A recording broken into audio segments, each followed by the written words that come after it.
Everybody knows my name, but nobody knows who I am. They call me Gus.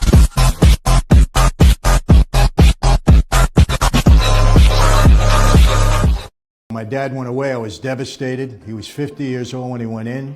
Figure he had 50 on top of that, he'd never come out of prison alive. And at that time, Joe Colombo was the boss of our family. He kind of took me under his wing. I started to meet a lot of my dad's friends. They would say to me, Mike, what are you doing going to school? If you don't help your father out, he's gonna die in prison. So I was very impacted by that. I went to see Dad, and he was pretty upset. He didn't want that life for me originally, wanted me to go on as a professional, but he knew my mind was made up, and I was a pretty headstrong kid. He kind of threw his hands up, I'll never forget, and he said, all right, but if you're gonna be on the street, I want you on the street the right way. He says to me, go home, somebody will be in touch with you, do whatever you're told. He actually proposed me for membership in that life. You can't just go up and tell somebody, hey, I'd like to join. Somebody has to propose you, they have to vouch for you, say you have what it takes. So in my case, it was my dad. Next 18 months to 2 years, I was in kind of like a pledge period. I was known as a recruit. I was on call 24 hours a day. You had to do whatever you were told to prove yourself worthy to become a member.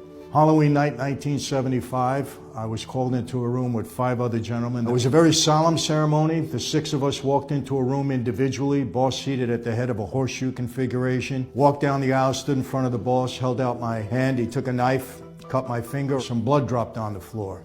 Took a picture of a saint, a Catholic altar card, put it in my hands and lit it aflame. And he said, tonight, Michael Francis, you are born again into a new life, into La Cosa Nostra. If you betray your oath, or you violate your oath, you're gonna burn in hell like the saint is burning in your hands. Do you accept?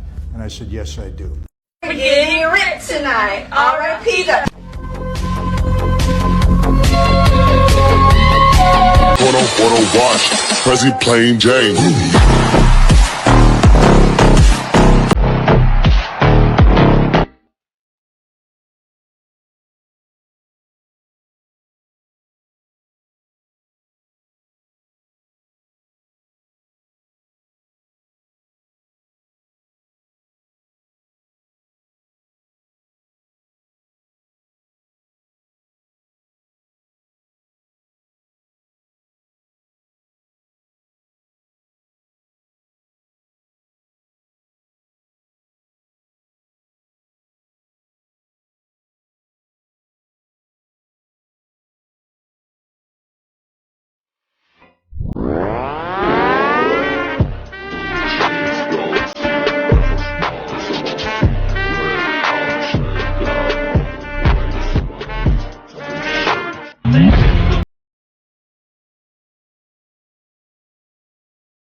Acerquen orada.